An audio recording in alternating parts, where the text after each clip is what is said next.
बातमीला सत्याचा आधार म्हणजेच निर्भीड विचार.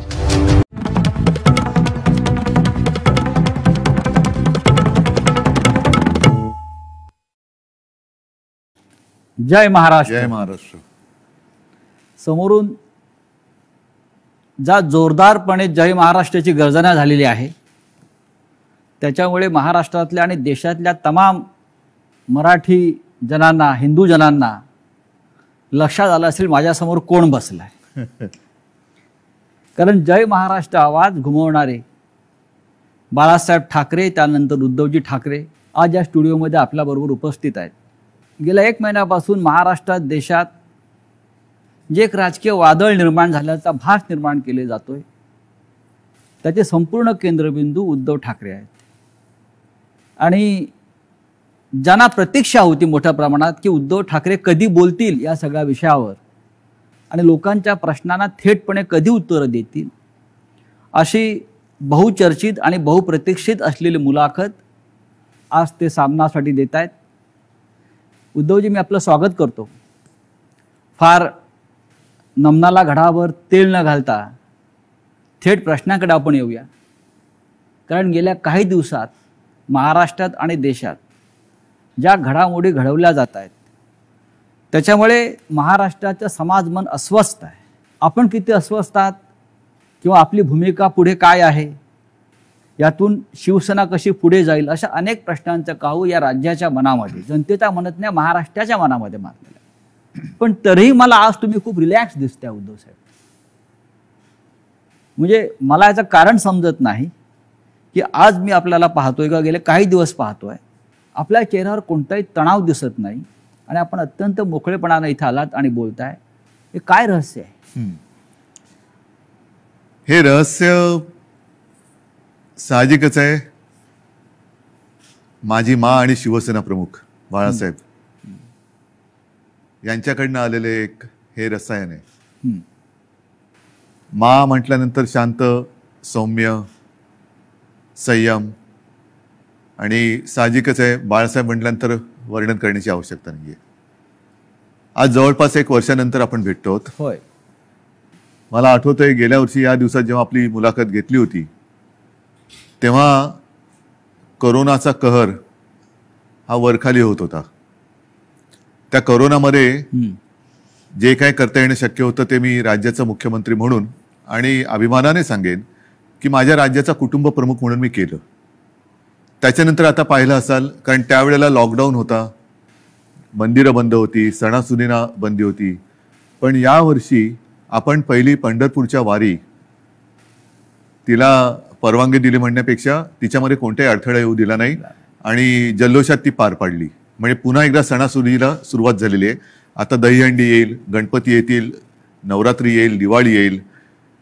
पुन्हा एकदा आपल्या आयुष्यामध्ये उत्सव, उत्साह आणि आनंद याची सुरुवात झालेली आहे. एक मध्ये जणू काही पॉज बटन दाबलं गेलं होतं.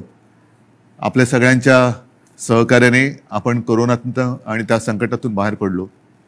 मला आनंद आहे. आता आपण सुरुवातीला जे म्हटलं की एक वादळ आल्याचा आभास होतोय. वादळ म्हटल्यानंतर पालापाचोळा उडतो. तो पालापाचोळा उडतोय सध्या आणि तो पालापाचोळा एकदा बसला की खरं दृश्य हे लोकांसमोर नक्कीच येणार आहे. मी शांत कसा, तर मला चिंता नाहीये. चिंता माझी नाहीये, शिवसेनेची तर बिलकुल नाहीये. हां, थोडीफार जी आहे ती नक्कीच मराठी माणसांची आणि हिंदूंची आहेच, हिंदुत्वाची आहे. ह्याचं कारण हिंदू द्वेष्टे हे आपल्या घरातच आहेत. मराठी द्वेष्टे, मराठी माणसाची एकजूट तुटावी, फुटावी, हिंदूंमध्ये फूट पडावी. आणि जी मेहनत माननीय शिवसेना प्रमुखांनी हयातभर केली मराठी माणसाची एकजूट करण्यासाठी, हिंदुत्वाची, हिंदूंची एकजूट करण्यासाठी, ती आपल्याच काही कपाळकरंट्यांच्या हातनं तोडावी, मोडावी असा हा प्रयत्न केला जातोय. ती मला एक चिंता आहे.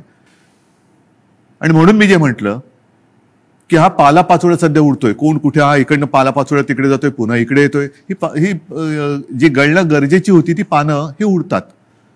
मी मागे एकदा माझ्या मनोगतात म्हटलं होतं की ज्या वेळेला मी वर्षामध्ये राहत होतो त्या वर्षामध्ये 2 झाडं ही आपल्या घराला लागूनच आहेत.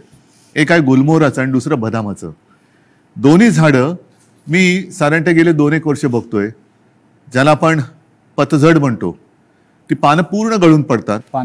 पानगळ म्हणतो, ती पानं पूर्ण गळून पडतात, अशा काड्या राहतात. आपल्याला वाटतं या झाडाला काय झालं, पण 2 ते 3 दिवसात पुन्हा नवीन कोंब येतात, अंकुर येतात. आणि मी बघितले 8 दिवसामध्ये 10 दिवसात ते बदामाचं झाड सुद्धा हिरवगार झालं, गुलमोहर सुद्धा हिरवागार झाला. म्हणून जी सडलेली पानं असतात ती झडलीच पाहिजेत. ती झडतायत पानं, ती सडलेली पानं आहेत. म्हणजे आता पानं झडून पडतायत, आता सडलेली पानं झडतायत. ज्यांना त्या झाडाकडनं सगळं काही मिळालं, सगळा रस मिळाला, सगळं मिळालं, म्हणून त्यांचा टवटवीतपणा होता, ती पानं सगळं झाडाकडनं घेऊन ती गळून पडतायत. आणि हे बघा कसं उघडं बोडकं झाले झाड, असं ते दाखवायचा प्रयत्न करतायत. पण दुसऱ्या दिवशी आपला माळीबुवा येतो, ती झाड सगळी पुन्हा ती पानगळ केळ्याच्या टोपलीत घेतो आणि घेऊन जातो. आता ती प्रक्रिया सुरू आहे केळ्याच्या टोपलीत झडलेली सडलेली पानं टाकण्याचा. आता सुरू झाले, आता नवीन कोंब फुटायला लागलेले आहेत. आणि शिवसेना आणि तरुण युवा हे नातं हे शिवसेनेच्या जन्मापासूनच आहे. नक्कीच, कारण वयाच्या 80 मात्र एक आहे, अजूनही काही ज्येष्ठ शिवसैनिक ते येऊन भेटतायत, ज्यांनी बाळासाहेबांसोबत काम केलेलं आहे, पहिल्या पिढीचे ज्यांना म्हणू, आणि तो संघर्ष त्यांनी पाहिलेला आहे, संघर्ष केलेला आहे. त्यांना शिवसेना म्हणजे नेमकं काय ते कळलेलं आहे. त्यांना आतापर्यंत अनेकांना शिवसेनेकडनं काही मिळावं अशी अपेक्षाच नव्हती, आजही नाहीये, पण ते येऊन आशीर्वाद देत आहेत. तुम्ही आता मगाशी वर्षाचा उल्लेख केलात, मलबार हिलवरचं वर्षा बंगला, मुख्यमंत्र्यांचं निवासस्थान. आणि मगाशी मी आपल्याला म्हटलं की आपण खूप रिलॅक्स दिसत आहे, पण मला असं दिसतंय की मलबार हिलवरून आपण परत मातोश्रीला आल्यावर जास्त रिलॅक्स. जास्त माझं घर आहे ते. म्हणजे मी तुम्हाला एक सांगतो मुद्दामून, ह्या काही हे माझे अनुभव आहेत. जेव्हा माझी शस्त्रक्रिया झाली, 2 शस्त्रक्रिया झाल्या होत्या, तो एक अनुभव माझा वेगळा आहे. कधीतरी तो फार विचित्र अनुभवातून मी गेलो आणि ठीक आहे. पण त्यावेळेला जेव्हा अॅनेस्थेशियामधनं मला जागवलं, मुख्यमंत्री असताना, मुख्यमंत्री होतो ना, शस्त्रक्रिया झाली, ऑपरेशन थिएटर मधनं बाहेर, ते अॅनेस्थेशियातून बाहेर आल्यानंतर काढताना मला डॉक्टरने विचारलं, सर कुठे जायचं, मातोश्री की वर्षा? मी पटकन म्हटलं मातोश्री. आणि मग डॉक्टरने सांगितलं, डॉक्टर मला तुम्ही गुंगीत सुद्धा विचारलं असतं ना अॅनेस्थेशिया दिल्यानंतर सुद्धा, तरी मी मातोश्री हेच उत्तर दिलं असतं. मी तुमची इच्छा नियतीने पूर्ण केली असं म्हणताय तुम्ही, मातोश्रीत येण्याची? नियती ही म्हटलं तर असते, म्हटलं तर नसते. मुळामध्ये माझी वर्षामध्ये जाण्याची इच्छा होती का? ह्याचा अर्थ ते आता मुख्यमंत्रीपद गेले म्हणून मी वाईट असं नाही, ते एक वैभव आहे. म्हणजे त्या मुख्यमंत्री पदाचा, वर्षाचा मी अजिबात अनादर करणार नाही. ती एक वेगळी वैभवशाली वस्तू आहे. महाराष्ट्राचं मुख्यमंत्रीपद हे मोठं वैभवशाली पद आहे, जबाबदारीचं पद आहे. त्याचा पूर्ण आदर ठेवून मी कधीच वैयक्तिक अशी स्वप्न बघितली नव्हती. पण त्यावेळेला जे घडलं ते आजच्या लोकांना, ज्यांना आपण विश्वासघातकी म्हणू, त्यांना ते पूर्ण माहिती आहे कसा पाठीत वार केला गेला आणि कोणत्या परिस्थितीत महाविकास आघाडीला आपल्याला जन्म द्यावा लागला. हो, पण तुम्ही इस्पितळात असताना, तुम्ही गुंगीत असताना तुमचं सरकार पाडण्याचा प्रयत्न होत होता. त्या विषयावर बोलू का? असं साधारण तुम्ही सुद्धा, कारण मला कुठेही त्या माझ्या अनुभवातनं सहानुभूती नकोय. तो फार वाईट अनुभव होता. मानेची शस्त्रक्रिया ही कोणत्याही डॉक्टरनं किंवा कोणालाही, त्याला ज्याला माहिती आहे त्याला विचारले की त्याच्यामध्ये धोके काय असतात, ह्याची कल्पना मलाही होती, पण ती करणं मला गरजेची होती. ती केल्यानंतर पहिली शस्त्रक्रिया झाली, त्यातून मी चांगला बाहेर पडलो होतो. अचानक एक 5-7 दिवसानंतर सकाळी जाग आल्यानंतर, खरं म्हणजे त्या दिवशी मला डॉक्टरने सांगितलं होतं की उद्धवजी उद्या आपल्याला जिना चढायचा आहे. तर मी मानसिक तयारीत होतो की आज जिना चढायचं, एक पाऊल पुढे जायचंय. सकाळी जाग आल्यानंतर जरा थोडासा एक आळस द्यायचा प्रयत्न केला, तर मानेमध्ये जो एक असा क्रॅम्प म्हणतो असा आला आणि माझी मानेखालची सगळी हालचाल बंद झालेली. म्हणजे मला श्वास घेताना मी बघत होतो, माझं पोटही हलत नव्हतं. पूर्णपणे मी निश्चल झालो होतो. एक ब्लड क्लॉट तिकडे आला होता. सुदैवाने डॉक्टर वगैरे सगळे जागेवर होते आणि ज्याला तो गोल्डन आवर म्हणतात, त्या गोल्डन आवरमध्ये ते ऑपरेशन झालं. म्हणून मी तुमच्यासमोर आज उभा आहे. त्या काळामध्ये माझ्या कानावर येत होतं, माझे हातपाय हलत नव्हते, बोटं हलत नव्हती. सगळ्यात टेन्शन मला होतं की समजा कुठे काय डास चावला, मुंगी चावलं तर खाजवायचं कसं.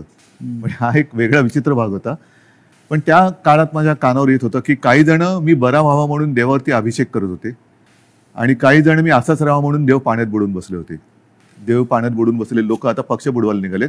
आणि तेव्हा हे पसरवलं जात होतं की हा काय आता उभा नाही राहत, आपलं काय होणार, तुझं काय होणार. म्हणजे ज्या काळामध्ये आपल्या पक्षाला सावरण्याची वेळ होती, आपला मी पक्षप्रमुख, कुटुंब प्रमुख, शस्त्रक्रिया झाल्यानंतर माझी हालचाल होत नव्हती, त्या काळामध्ये ह्यांच्या हालचाली जोरात होत होत्या. हे नाही म्हटलं तरी एक मला वेदनादायी एक सत्य हे आयुष्यभर माझ्यासोबत राहणार की जेव्हा, आणि मी तुम्हाला जबाबदारी दिली होती पक्ष सांभाळायची, नंबर 2चं पद होतं, पक्ष सांभाळायला म्हणून पूर्ण विश्वास दिला होता. तो विश्वासघात तुम्ही, मी हॉस्पिटलमध्ये असताना, म्हणजे माझी हालचाल बंद होती तेव्हा तुमची हालचाल जोरात होती, आणि ती सुद्धा पक्षाच्या विरोधात. शिवसेनेच्या विरोधात किंवा शिवसेनेच्या बाबतीमध्ये हे विश्वासघाताचं राजकारण वारंवार का होतं? ह्याचं कारण शेवटी आम्ही पक्ष हा प्रोफेशनली नाही चालवत असं मी म्हणेन. तुम्ही सुद्धा गेले अनेक वर्ष शिवसेना अनुभवतात, शिवसैनिकच आहात तुम्ही, पण एक परिवार म्हणून आपण बघत आलेलो आहे. बाळासाहेबांनी आम्हाला तेच शिकवलं, महाने तेच शिकवलं की एकदा आपलं म्हटल्यानंतर आपलं, त्याच्यावरती कदाचित जो राजकारणामधला गुन्हा किंवा चूक असेल ती आमच्याकडनं वारंवार होते, ती म्हणजे एखाद्यावरती विश्वास टाकला म्हणजे आम्ही त्याच्यावर अंधविश्वास टाकतो. पूर्ण जबाबदारी, मग त्याला ताकद देणं असेल, शक्ती देणं असेल. म्हणजे 2014 साली जे आत्ता आम्ही हिंदुत्व सोडलंय म्हणून आवई उठवतायत, मारतायत, बोंब मारतायत, त्यांना मला हाच प्रश्न विचारायचा आहे की 2014 साली भाजपाने युती तोडली होती तेव्हा आपण काय सोडलं होतं? काहीच सोडलं नव्हतं. आजही नाही सोडलेलं हिंदुत्व. पण तेव्हा जो एक मधला काळ आला होता, विरोधी पक्ष एक शिवसेना झाली होती, म्हणजे अनेकांना असं वाटलं होतं की शिवसेना आता संपेल, पण शिवसेना एकाकी लढली आणि 63 आमदार निवडून आलेले. त्या काळामध्ये विरोधी पक्षाची जी जबाबदारी आपल्यावरती आली तेव्हा सुद्धा मी पद कोणाला दिलं होतं? आता सुद्धा जर भाजपनी आत्ता जे केलेलं आहे हे माझ्याशी बोलणी केल्याप्रमाणे हे आत्ता केलं, हे बोलणी केल्याप्रमाणे तेव्हा केलं असतं तर सन्मानाने झालं असतं. देशभरामध्ये पर्यटन करण्याची गरज लागली नसती. आणि असं मी ऐकलं, असं मी वाचलं, माझ्याकडे माहिती नाही, पण हजारो कोटी रुपये खर्च केले गेले, विमानांचा खर्च, हॉटेलचा खर्च, हे त्याच्यानंतर काही आणखीन अतिरिक्त खर्च म्हणजे खोक्यातला असेल, त्या खोक्यात काय दडलंय हे ज्याचं त्याला माहित, देणाऱ्याला आणि घेणाऱ्याला कळलं असेल. पण हे फुकटात झालं असतं ना, आणि सन्मानाने झालं असतं. हेच तर मी सांगत होतो. मग का घडवलं? कारण त्यांना शिवसेना संपवायची आहे. जे शिवसेनेबरोबर ठरवलं होतं 2.5 वर्षाचं मुख्यमंत्री पद, हेच तर तुम्ही आता केलं. आणि ते जर केलं असतं तर निदान 5 वर्षामध्ये भारतीय जनता पक्षाला एकदा तरी 2.5 वर्षात मुख्यमंत्रीपद मिळालं असतं. ही जी काय आता सोंग ढोंग करतायत आम्ही शिवसेनेला, आता ही शिवसेना ती, त्यांनी ते म्हणतात ती शिवसेना नाहीये. हे सगळं तोडफोड करून त्यांचं समाधान होत नाही, त्यांना शिवसेना संपवायची आहे. यांचा वापर करून ते शिवसेना संपवायला का संपवायचे असं वाटतं आपल्याला? आतापर्यंत गेल्या 56 वर्षात शिवसेना संपवण्याचे प्रयत्न अनेक अनेक अनेक आणि प्रत्येक वेळेला शिवसेना अधिक जोमाने आणि तेजाने उभी राहिलेली आहे. आता सुद्धा त्यांना हिंदुत्वामध्ये भागीदार नको असेल, पण माझं नेहमी असंच म्हणणं आहे की शिवसेना प्रमुखांनी हिंदुत्वासाठी राजकारण केलं, कारण हिंदुत्व मजबूत व्हायला. हे जे करतायत ते राजकारणासाठी हिंदुत्व वापरतायत. हा आमच्या आणि त्यांच्या हिंदुत्वातला फरक, जे विचारतात ना तुमचं आणि भाजपचं हिंदुत्वामध्ये फरक काय, तो हाय. शिवसेनेचं राजकारण हे आम्ही हिंदुत्व मजबूत होण्यासाठी केलं, पण यांचं राजकारण मजबूत होण्यासाठी आणि हिंदुत्वाचं. मुख्यमंत्रीपद स्वीकारल्यामुळे महाविकास आघाडी हिंदुत्व संकटात आलं, हिंदुत्व म्हणजे काय झालं अशी जी एक आवई उठवली जाते. हो, म्हणजे काय, मला एक प्रसंग असा सांगा किंवा एक माझ्या हातनं घडलेली गोष्ट किंवा निर्णय माझा मुख्यमंत्री पदावरती असतानाचा दाखवा की ज्याच्यामुळे हिंदुत्व धोक्यात आलं. एक निर्णय दाखवा. तर तुम्ही तेव्हा अयोध्येला आत्ता सुद्धा गेला होतात. अयोध्येमध्ये महाराष्ट्र भवन आपण उभं करतो, बरोबर आहे, हे हिंदुत्वाला सोडून आहे की नाही?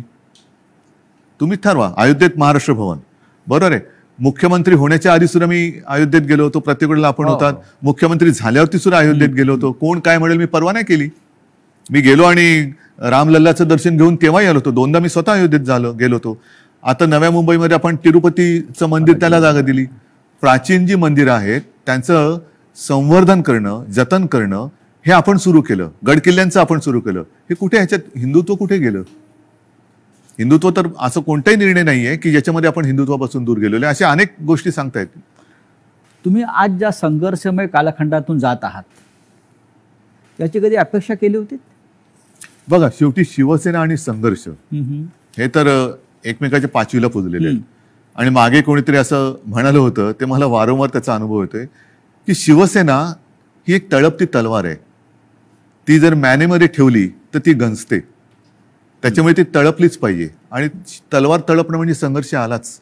अर्थात याचा अर्थ अर्थार्थी कोणी घेऊ नये की तलवारीने वार करा बिरा, असं नाही माझं म्हणणं. ही एक उपमा आहे. आणि त्याच्यामुळे संघर्षासाठीच तर शिवसेना जन्माला आली. त्यावेळेला मराठी माणसासाठी, भूमिपुत्राच्या न्याय हक्कासाठी शिवसेनेचा जन्म झाला. त्याच्यानंतर हिंदुत्वासाठी शिवसेना लढली. मग ते 92-93 साल असेल किंवा कधी असेल. त्याच्यामुळे शिवसेना आणि संघर्ष, जिथे अन्याय तिथे वार, हे शिवसेनेचं ब्रीदवाक्य आहे.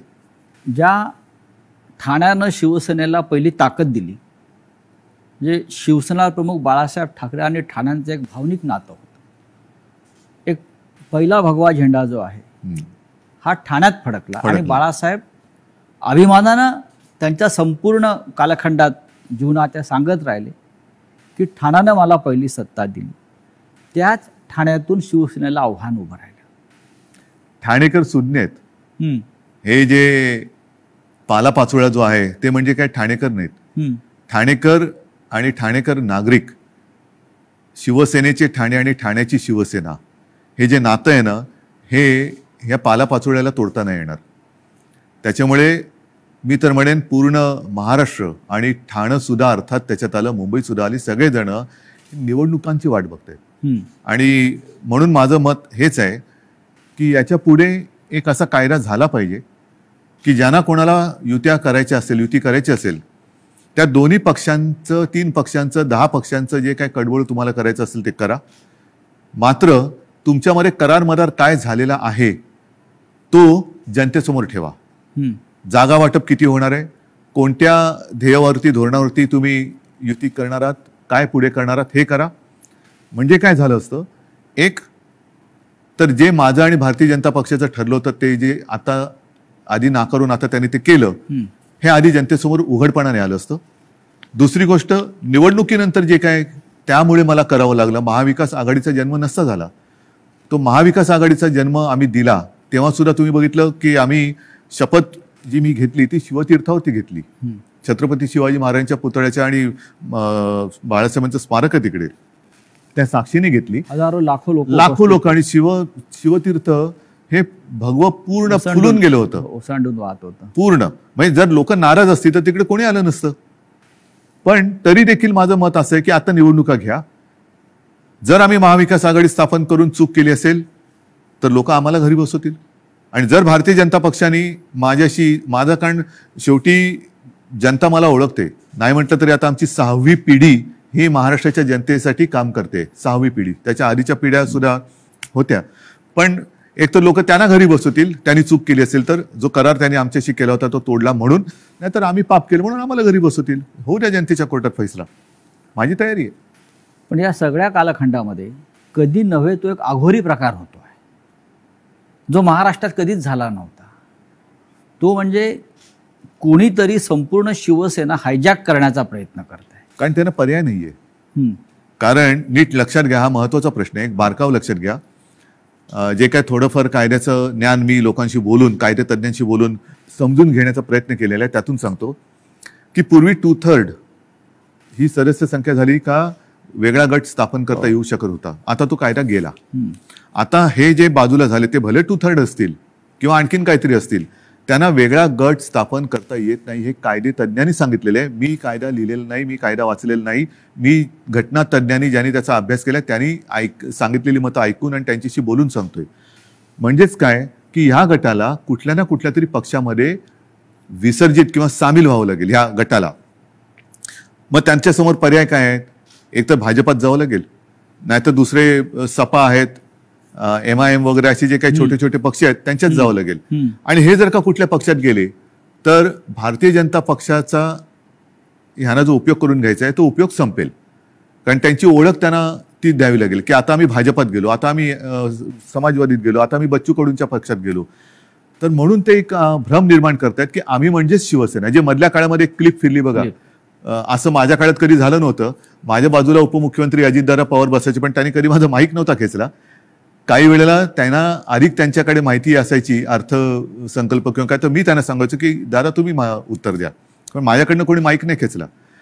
माईक खेचणं ठाकरे आहात तो तर भाग झालाच, पण एक आमच्या महाविकास आघाडीमध्ये एक सभ्यता होती आणि समन्वय होता. असो, त्याच्यावरती नंतर बोलायचं तर मी बोलेन. पण त्याच्यामध्ये जे उपमुख्यमंत्री बोलले की हे म्हणजे शिवसेना, म्हणजेच त्यांचा डाव असा आहे की शिवसैनिकांमध्येच लढाई लावायची, शिवसेना खतम करायची. एकदा का काम संपलं की पालापाचोळा तुम्ही जे मगाशी म्हणालात तो टोपलीत भरला की नेऊन टाकायचा. पण त्यांचा अशी योजना होती की बाळासाहेब ठाकरेंनंतर ही शिवसेना परत खतम करायचीच त्यांचं स्वप्न होतं. पण बाळासाहेबांनंतर तुम्ही शिवसेना उभी केली. त्यांच्या पोटात तेच दुखतंय.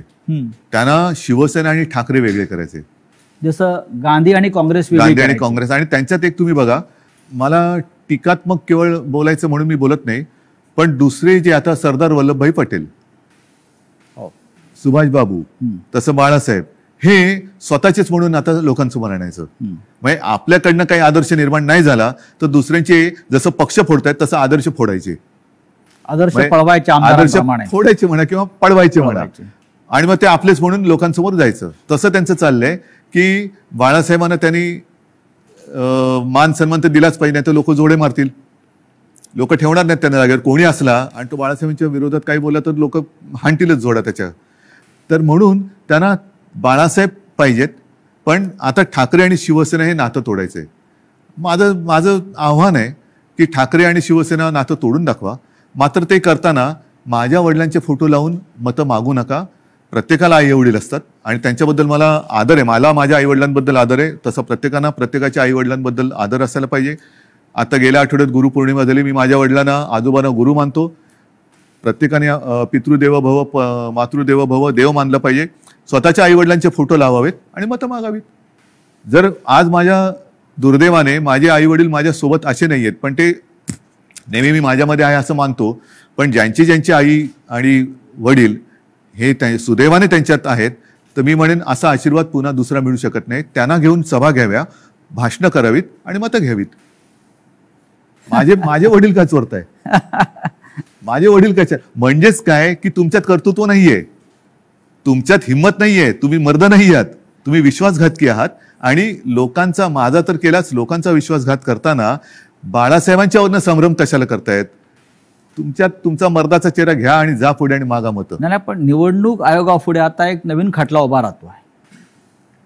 तो म्हणजे धनुष्यबाण कोणाचं चिन्ह, जे शिवसेनेचं जे लोकांपर्यंत पोहोचलं. बघा, मला अजूनही देशाच्या घटनेवरती भरोसा आहे, कायद्यावरती भरोसा आहे. चोरीमारी सगळीकडे चालते असं माझं मत नाहीये तेवढा. कारण मी जे म्हटलं ना की सत्यमेव जयते, नाहीतर हे तुम्हाला वाक्य पुसावं लागेल आणि मग दोन वाक्य करावं लागेल एकाची. एक तर म्हणजे असत्यमेव जयते आणि दुसरं वाक्य सत्तामेव जयते.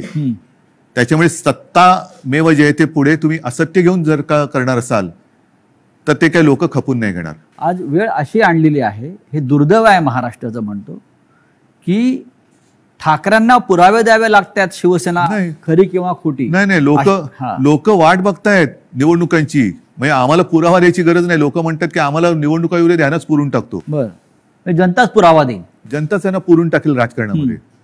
आज जी फूट दिसते शिवसेनेत, अशा प्रकारची फूट याआधी राणे भुजबळांनाही पाडता आली नव्हती. असं का घडलं? ज्यांना मी अधिकार दिले होते, ज्यांना मी म्हणजे त्यावेळेला लोक माझ्या तोंडावर नव्हती बोलत, पण मला कुजबूज ऐकू की अरे काय मुख्यमंत्री, नगरविकास खातं मुख्यमंत्र्याकडे असायला पाहिजे, मलेरिया खातं म्हणतात. मला मलाई विलई खाण्यासाठी मी गेलो नव्हतो. मी माझ्याकडे जी खाती ठेवली होती ती एक GAD, ज्याला सामान्य प्रशासन म्हणतात, न्याय व विधी. IT मध्ये मला खरंच काहीतरी एक तंत्रज्ञानाचा उपयोग सगळ्या खात्यांसाठी काहीतरी करता येईल का, हा एक माझा विषय होता. राजीव गांधींनी एक क्रांती केली होती, तसा एक विषय होता. आणि त्याच्यानंतर काही काळ एका दुसऱ्या मंत्र्यांनी दिवे लावले म्हणून त्यांचं खातं माझ्याकडे थोडे दिवस मला ठेवावं लागलं होतं. नक्की काय चुकलं असं वाटतं? चूक माझी आहे आणि ती मी पहिल्याच माझ्या फेसबुक लाईव्ह मध्ये कबूल केलेली आहे. गुन्हा माझा आहे तो म्हणजे मी यांना परिवारातले समजून यांच्यावरती अंधविश्वास ठेवला. तुमचं मुख्यमंत्री होणं चुकलं? मला दोन गोष्टी आहेत. समजा मी मुख्यमंत्री त्यावेळेला यांना केलं असतं, यांनी वेगळं आणखीन काय केलं असतं, कारण यांची भूकच भागत नाही. यांना मुख्यमंत्रीपद पण पाहिजे आणि आता पक्षप्रमुख म्हणजे शिवसेना प्रमुख व्हायचे. शिवसेना प्रमुखांबरोबर स्वतःची तुलना करायला लागलात. म्हणजे हे जे आहे ना, ही राक्षसी महत्वाकांक्षा आहे आणि ह्याला हावरटपणा म्हणतात. हाव हाव म्हणजे एक दिलं तरी तुझं तेही माझं, माझं तेही माझं, तुझं तेही माझं, ह्याचं तेही माझं, त्याचं तेही माझं, माझं ते माझं, तुझं तेही माझं इथपर्यंत होतं. आता ह्याचंही माझं आणि त्याचंही माझं इथपर्यंत त्यांची हाव गेलेली आहे. या हावरटपणाला सीमा नसते. की महाविकास आघाडीचा प्रयोग चुकला? महाविकास आघाडीचा प्रयोग जर का चुकला असता तर लोकांनी उठाव केला असता, लोकांनी, जनतेने केला असता. तसं नाही झालं. जनता ही आनंदी होती कारण आल्या आल्याच आम्ही पहिल्यांदा शेतकऱ्यांना कर्जमुक्त केलं होतं. त्याच्यानंतर कोरोना काळामध्ये मी अभिमानाने सांगेन संपूर्ण माझ्या मंत्रिमंडळातील सहकार्यांनी, प्रशासनाने आणि जनतेने उत्तम सहकार्य केलं. म्हणून आणि म्हणूनच ज्या पहिल्या 5 मुख्यमंत्र्यांमध्ये माझं नाव आलं ते मी माझं नाव नाही मानत, ते जनतेचा मी प्रतिनिधी म्हणून ते नाव आलं होतं. जर समजा यांनी सहकार्य नसतं केलं तर कोण होतो मी कोण होतो? मी एकटा काय कर. बरं, मी तर घराच्या बाहेरही पडत नव्हतो कारण घराबाहेर पडायचं नाही हेच मी लोकांना सांगत होतो. जाऊन घोळके करा. फुटीरांचा आक्षेप त्याच्यावरच आहे. जे फुटून गेले आहेत त्यांचा आक्षेप असा आहे की आपण घराबाहेर पडला नाहीत, आपण मंत्रालयात गेला नाहीत आणि आपण त्यांना भेटला नाहीत. तरी सुद्धा घराबाहेर न पडता सुद्धा देशातल्या सर्वोत्तम 5 मुख्यमंत्र्यात नाव का आलं माझं?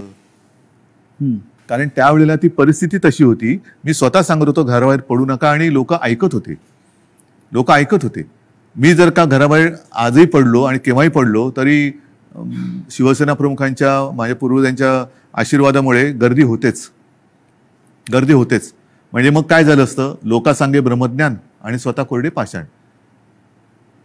म्हणजे ती काळाची गरज होती. पण त्याच काळात मी पुन्हा एकदा सांगतो, सुरुवातीच्या काळामध्ये जेव्हा कोरोना आपल्याकडे त्याचा शिरकाव झाला हे कळलं तेव्हा साधारणतः 7,500 ते 8,000 रुग्णशय्या आपल्या राज्यात पूर्ण मिळून होत्या. त्याच्यात ऑक्सिजन बेड्स आले, व्हेंटिलेटर्स आले, कॉमन जे रुग्ण असतात ज्यांना साधारणतः एक थोडी ट्रीटमेंट देऊन घरी जाऊ शकतात, ऑपरेशन नंतरचे असतील, त्याच्यानंतर डायलिसिस असतील.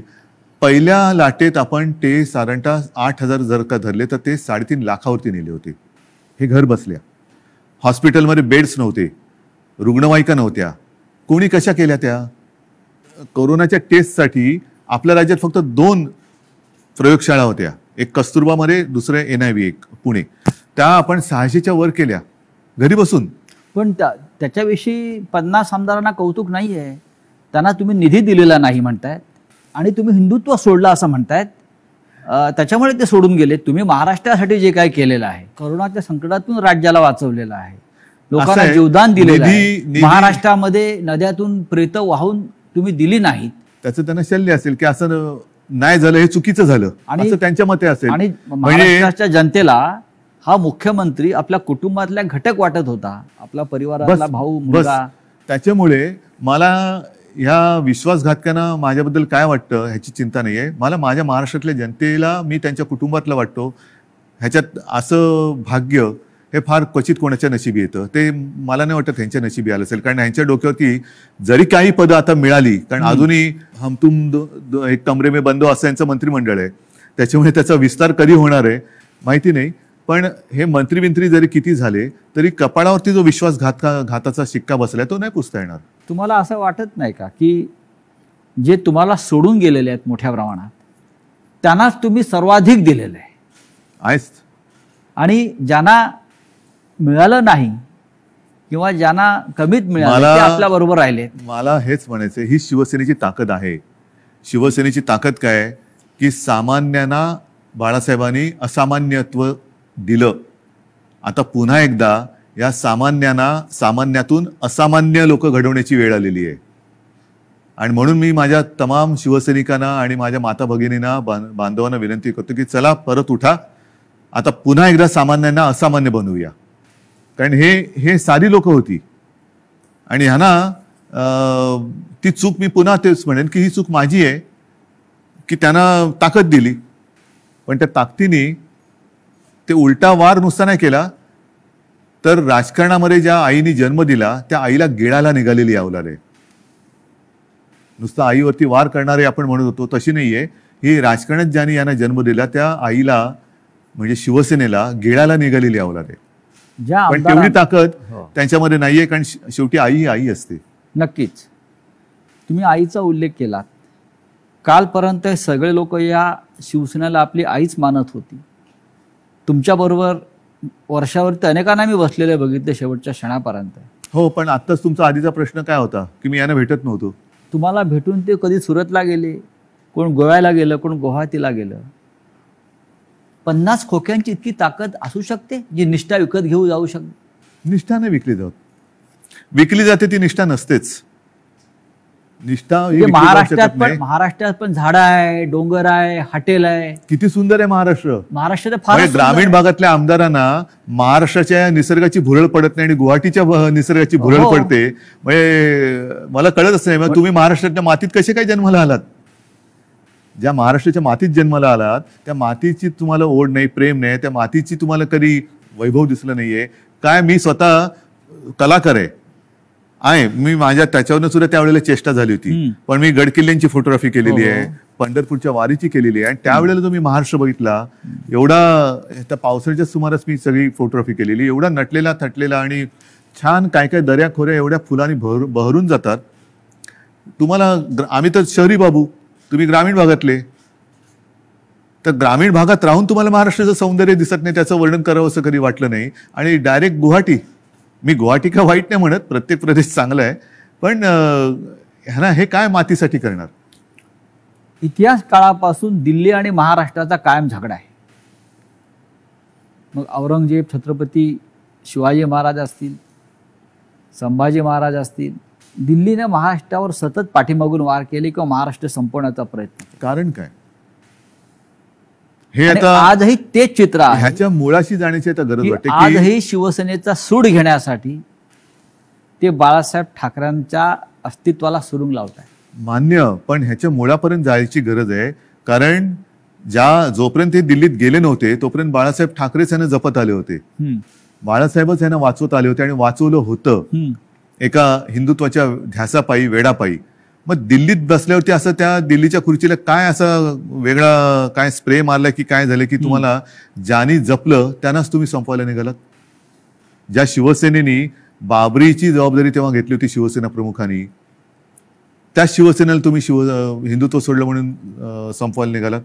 बरं, आम्ही काँग्रेस बरोबर गेलो म्हणून तुम्ही म्हणता हिंदुत्व सोडलं. मग मुफ्ती महम्मद आणि मेहबूबा मुफ्ती बरोबर तुम्ही गेला होतात, ते काय होतं? काय सोडलं होतं तुम्ही?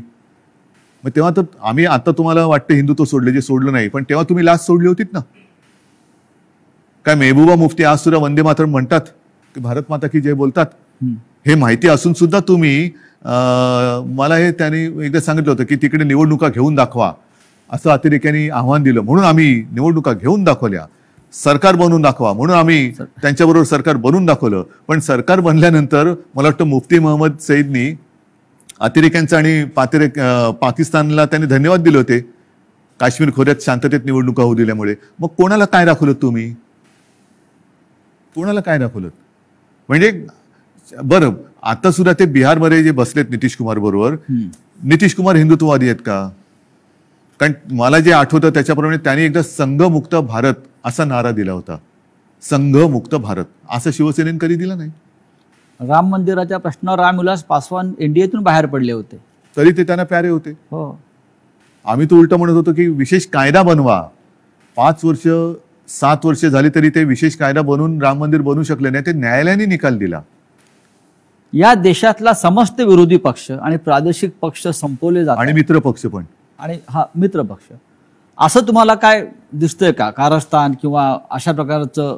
बघा, मला असं वाटतं हा ज्याचा त्याचा प्रश्न आहे.